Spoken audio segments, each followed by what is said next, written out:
অনেক অনেক প্রীতি ও শুভেচ্ছা বিনোদন.com 20 এর পক্ষ থেকে।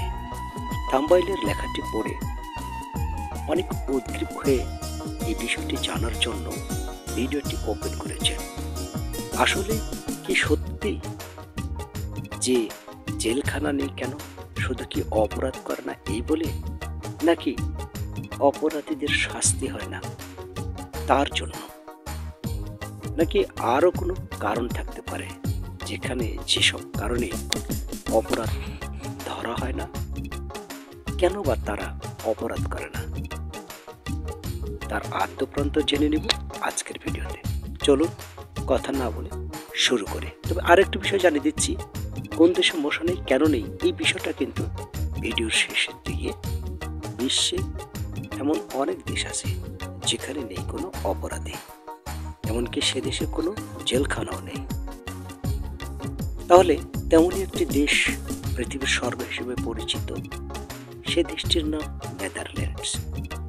নেদারল্যান্ডসের নামটির আক্ষরিক অর্থ হল নিম্নভূমি, যে দেশে জনসংখ্যা 1,72,00,000।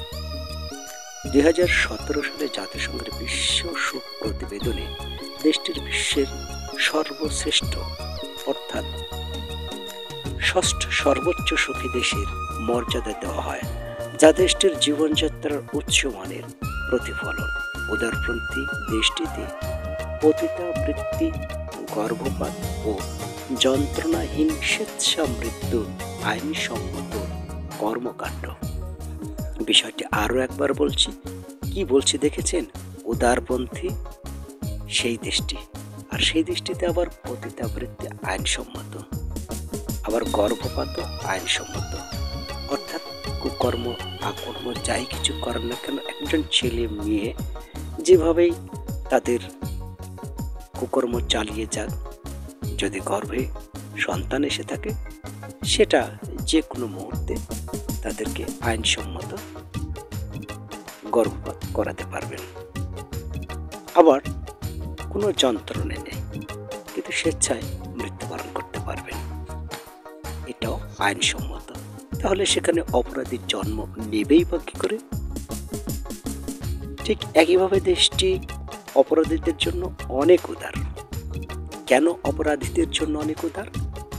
আসলে ওই দেশের কর্তৃপক্ষ চান না তাদের জনগণ জেলখানায় বসে থাকুক, এতে নাকি অর্থনীতির উপর খারাপ প্রভাব পড়ে। এ কারণে নেদারল্যান্ড তাদের কারাগার বন্ধ করে দেয়। আর একটি মজার বিষয় হলো, নেদারল্যান্ডে কিছু কারাগার আছে কিন্তু সেই কারাগারে তাদের দেশের নাগরিকেরা থাকে না, অন্য দেশের নাগরিকদের বা অন্য দেশের বন্দীরা সেখানে থাকে।